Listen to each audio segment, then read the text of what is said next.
Salut mes chers élèves, dans notre cours de géométrie d'aujourd'hui, comme nous l'avons prévu, nous allons continuer avec les cours sur les nombres complexes, ok? Donc, et nous allons profiter de l'occasion d'aborder une nouvelle notion, c'est la détermination des racines énièmes de nombres complexes. Ok, donc voici quelques petites notes là-dessus. Détermination des racines énièmes de nombres complexes. C'est détermination des racines énièmes de nombres complexes. Ok, donc normalement, pour la détermination des racines énièmes de nombres complexes, donc on prend le nombre complexe Z, ok, et on suppose que Z0 est une racine énième de Z. Ok, on écrit soit Z0 une racine énième de Z. Donc nous allons déterminer la racine énième de Z, mais Z0 c'est une racine énième de Z. Cela veut dire que les solutions vont être les solutions de l'équation Z0 exposant n égale à Z, eh bien, seront trouvées suivant le nombre complexe Z0. Puisque c'est Z0 qui est une solution, ok, de l'équation, eh bien, nous allons trouver peut-être toutes les solutions possibles, c'est suivant le nombre complexe Z0. Eh bien, il y a des discussions qu'on fait là-dessus. Premièrement, lorsque le nombre complexe Z est nul, si Z donne 0, eh bien, le nombre complexe Z0, qui est une racine énième de Z, est aussi égal à 0. C'est l'unique possibilité. Si Z0 donne 0, si Z donne 0, eh bien Z0 donne 0 également. Ok, parce que c'est seulement 0 exposant n qui donne 0. Maintenant, l'autre cas, c'est lorsque Z, le nombre complexe Z, ok, pour lequel on trouve ou on détermine les racines énièmes, eh bien, si lorsque le nombre complexe Z n'est pas nul, ok, si lorsque Z n'est pas nul ou encore Z est différent de 0, eh bien, si nous avons de tels cas, eh bien, on nous ordonne à faire une généralisation. Ok? Donc, il faut généraliser le cas en posant Z0 égale à ρ0 θ0. Donc, on donne la forme polaire de Z0 et ensuite la forme polaire de Z, ρθ. On suppose que Z0 et Z ont pour module et argument respectifs ρ0 θ0, ρθ. Ok? Maintenant, avec l'équation Z0 exposant n égale à Z, eh bien, nous cherchons, ok, les racines énièmes de Z dans ce cas. Eh bien, on a Z0 exposant n égale à Z. Puisque Z0 donne ρ0 θ0, eh bien, nous remplaçons Z0 par sa valeur. C'est ρ0 θ0 à la puissance n est égal à ρθ.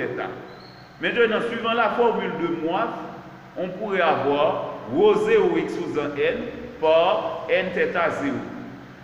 Ok, donc c'est le produit des modules. Donc on va avoir ρ0 exposant n, la somme des arguments, et bien on va avoir la somme de θ0 n fois, qui donne n θ0. Maintenant, égal à ρθ qui donne z. Maintenant, nous donnons les formes trigonométriques respectives de chacun de ces nombres complexes. D'une part, c'est ρ0 exposant n, facteur de cos n θ0 plus i sin n θ0.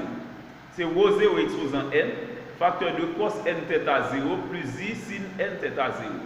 Et maintenant, dans notre partie, c'est ρ facteur de cos θ plus i sin θ. Ok, maintenant, nous cherchons les parenthèses. Ok, donc ça donne ρ0 exposant n par cos n θ0 plus i ρ0 exposant n par sin n θ0. Égal à, en chassant les parenthèses dans le second, c'est ρ cos θ plus i ρ sin θ. Maintenant, nous avons l'égalité de deux nombres complexes. Nous avons appris que lorsque deux nombres complexes sont égaux, il faut que ces deux nombres complexes-là aient la même partie réelle. Donc c'est pourquoi on a ρ0 exposant n par cos n θ0 égale à ρ cos θ, même partie réelle, et même partie imaginaire pure. La partie imaginaire pure ici, c'est ρ0 exposant n par sin n θ0 par la partie imaginaire plus ici qui est rho sin n θ. Ok? Donc c'est, on pose rho 0 exposant n par sin n θ 0 égale à rho sin θ. Ok? Donc on a ici un système de deux équations. Maintenant, ce qu'on fait, on élève les deux membres des équations 1 et 2 au carré. Donc d'abord, nous élevons les deux membres de la première équation au carré et ensuite les deux membres de la deuxième équation au carré. Rho 0 exposant n au carré, ça donne rho 0 exposant 2n. Cos n θ 0 au carré, ça donne cos carré n θ 0. Rho cos θ au carré, ça donne rho carré cos θ carré. Ok, donc c'est presque la même chose qu'on fait ici. Sinon, on remplace cos par sin. C'est rho 0 exposant 2n par sin carré n θ 0 égale à rho carré sin carré θ. On a deux autres équations que l'on appelle respectivement 3, 4. Maintenant, nous additionnons membre à membre les équations 3 et 4. Ok, donc le premier membre ici plus le second membre. Ici, le premier membre plus le second membre.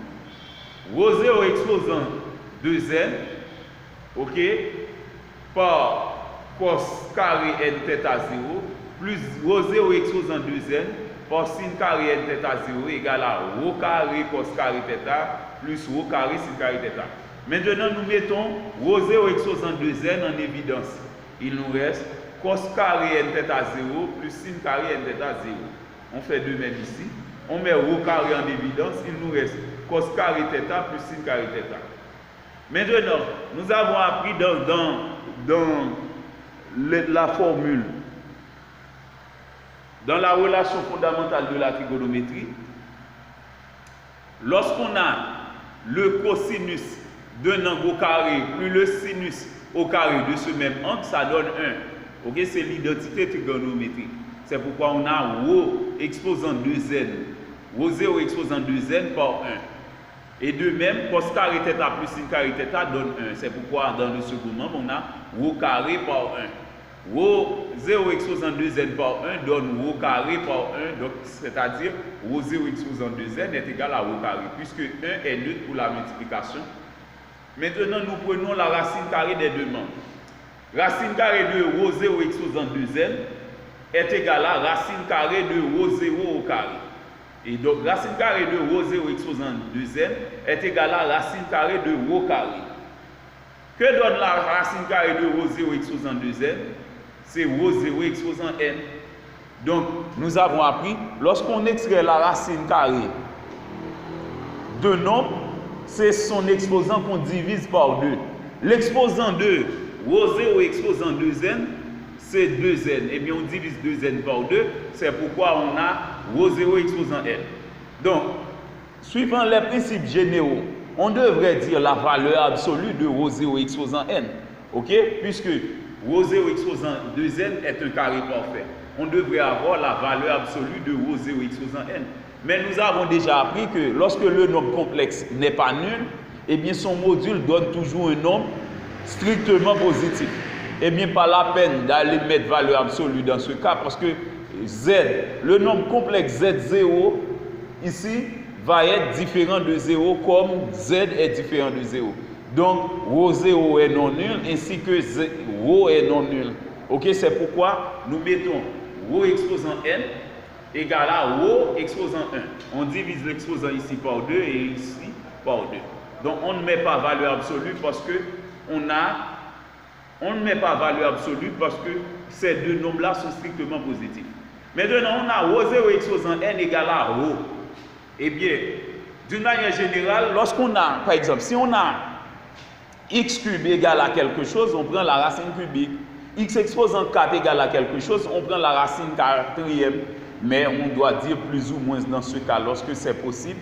Lorsque l'exposant est pair et le résultat donne un nombre positif, on dit plus ou moins dans R. Il faut dire toujours plus ou moins la racine nème, lorsque la puissance est paire. Mais de façon générale, ok, on dit racine nème de la chose. Donc, maintenant, si c'est pair, on dit plus ou moins, mais si c'est impair, on prend ça directement. Mais ici, puisqu'il n'y a pas de discussion là-dessus, parce que ρ0 et ρ sont deux nombres strictement positifs, eh bien nous prenons directement, puisque ρ0 exposant n donne ρ, eh bien ρ0 donne la racine énième de ρ. La racine énième de ρ, eh bien maintenant, ça c'est le module de Z0 qui est une racine énième de Z. Maintenant, pour trouver un argument de Z0, nous divisons membre à membre les deux équations, les deux premières équations trouvées, les équations 1 et 2, c'est membre à membre 2 par 1. C'est respectivement, nous allons diviser les membres de l'équation 2 par ceux de 1, respectivement. Eh bien, dans 2, il y avait ρ0 exposant n sin n θ 0 égale à ρ sin θ. Et dans 1, il y avait ρ0 exposant n par cos n θ 0 égale à ρ cos θ. Alors nous divisons membre à membre. Ok? Ces deux équations. Et bien maintenant, en simplifiant par ρ0 exposant n et par ρ, on a sin n θ 0 sur cos n θ 0 égale à sin θ. On simplifie par les éléments communs. Ok? Maintenant, il nous reste sin n θ 0 sur cos n θ 0 qui donne tangente n θ 0. Sin θ sur cos θ qui donne tangente θ. À présent, on peut faire une révision ou encore un rappel sur l'équation trigonométrique. Lorsqu'on a tangente x égale à tangente alpha, d'une manière générale, on dit que x donne kπ plus alpha. Ordinairement, c'est en modulo pi qu'on résout l'équation lorsque c'est l'inversion, c'est sur la tangente. Mais initialement, l'équation n'était pas en tangente, en fonction de tangente. C'était en fonction de sin, en fonction de cos. Et bien, puisqu'initialement, l'équation était en fonction de sin et de cos, eh bien, ce sera plus positif de prendre la résolution en modulo 2π. Parce que pour la tangente, directement, on pourrait prendre ça en modulo pi, mais en modulo pi, la solution pourrait vérifier pour la tangente, mais impossible soit pour le sinus ou pour le cosinus. Eh bien, pour avoir une solution parfaite, eh bien, il faut prendre l'équation en modulo 2π. On pourrait prendre l'équation en modulo pi et on trouve une bonne solution. Mais là, pour avoir une solution conforme, il faut prendre ça en modulo 2π parce que l'équation était initialement déconnue, sin et cos. Okay? Ce sont ces fonctions-là qu'on a données initialement. Si c'était tangente qu'on a donné initialement, on pourrait prendre ça en modulo pi. Mais c'est nécessairement en modulo 2π qu'on doit prendre ça. Et bien c'est pourquoi nous posons n θ 0 est égal à 2kπ plus θ. N θ 0 égale à 2kπ plus θ. Donc on résout l'équation en modulo 2π. Okay? Au lieu de dire kπ plus θ, nous disons 2kπ plus θ. Maintenant, c'est θ 0 qui est l'inconnu parce que c'est un argument de Z0 qu'on cherche. Eh bien, θ 0 donne 2kπ plus θ sur n. Okay? Assurément que la racine énième, eh bien, on ne va pas avoir n égale à 0. Okay? Donc, n va être toujours un nombre non nul. Ok? Et bien maintenant, on a θ 0 égale à 2kπ plus θ sur n. Ok? Donc ça c'est l'ensemble, ok, des arguments, ok, de Z0. Maintenant, le cas qu'on prend ici, ordinairement en trigonométrie, K donne toujours un entier relatif. Si l'on prend ici K entier relatif, on va avoir toujours des actes et on va avoir toujours des actes qui vérifient l'équation. Mais on prend le soin de donner des valeurs positives à K de 0 à n-1. Ok, donc si par exemple n donne 2, eh bien on va varier ça de 0 à 1. Si n donne 3, de 0 à 2, c'est pourquoi on dit de 0 à n-1. Mais cela ne veut pas dire que c'est seulement de 0 à n-1 qu'on pourrait varier K. Donc si, par exemple, K donne 5, on va varier K de 0 à 4. Mais en variant K de 0 à 4, cela veut dire que à partir de 5, on va avoir les mêmes résultats. Donc, parce que nous avons appris, même lorsque nous étudions les fonctions, on a appris que les fonctions trigonométriques simples sont toujours périodiques. Eh bien, si la théorie nous dit de varier K de 0 à n-1, eh bien, cela veut dire à partir de n, on va trouver les résultats que nous avons déjà. Eh bien, par exemple, si on vous demande de varier K de 0 à 4, eh bien, à partir de 5, on va retrouver les mêmes résultats qu'on avait initialement. Eh bien, cela veut dire qu'il y a périodicité. Eh bien, c'est ainsi que si on donne à K des valeurs positives, négatives, eh bien, assurément, on va trouver de mêmes résultats, ok, comme auparavant. Ok, donc, normalement, on fait choix des valeurs positives pour K et on vous demande de varier K de 0 à n-1. Ok, donc c'est à vous de choisir, ok, les valeurs possibles. Par exemple, si vous déterminez la racine quatrième, eh bien, assurément, vous allez avoir 4 racines. Eh bien, de 0 à n-1, c'est-à-dire de 0 à 3, vous allez trouver ces 4 racines. Mais, vous pouvez trouver vos 4 racines comme bon vous semble. Mais parfois, en mathématiques, ou dans n'importe quelle autre science, eh bien, lorsqu'il y a uniformité, c'est beaucoup plus simple. Donc, si vous choisissez ça de 0 à 3, eh bien, l'autre personne qui prend ça de 4, donc de 0 à 3, c'est 4 racines, 0, 1, 2, 3. Eh bien, une autre personne peut varier K de 4, 5, 6 jusqu'à 7. 4, 5, 6, 7.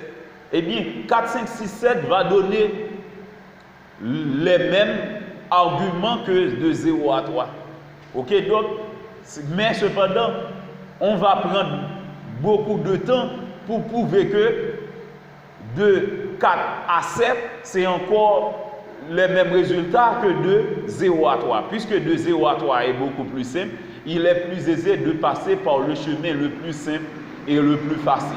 Eh bien, c'est pourquoi je vous conseille de varier K, de toujours varier K de 0 à n-1, comme on l'a si bien demandé dans les notes. Mais vous pouvez varier K de 0, suivant n'importe quelle autre valeur. Mais il faut toujours trouver, si vous trouvez la racine énième, si vous déterminez la racine énième, il faut que vous trouviez toujours n racines distinctes. Ok? Maintenant, en conclusion, on dit que la racine énième que nous déterminons, c'était Z0.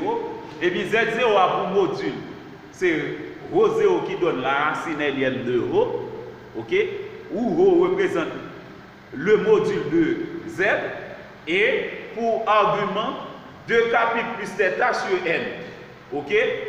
Où K est un entier qui varie de 0 à n-1. Ok? Eh bien, en outre, okay, de façon générale, pour déterminer les racines énièmes de nombres complexes Z, eh bien, il faut poser la formule Z de K égale à racine énième de Rho pour module, 2K plus θ sur N pour argument. Et ensuite, vous allez prendre le soin de varier K de 0 à n-1. Ainsi, allez-vous pouvoir déterminer toutes les racines énièmes de nombres complexes Z donnés. Ok, donc c'était tout pour aujourd'hui. Si vous avez des questions, des suggestions, je vous prie de bien vouloir me les envoyer comme commentaire. Ok, donc, et si vous avez des supports également et de finances ou de matériel, je les attends. C'était Jimmy Deveil, votre enseignant de maths compétent et expérimenté. Merci et à la prochaine.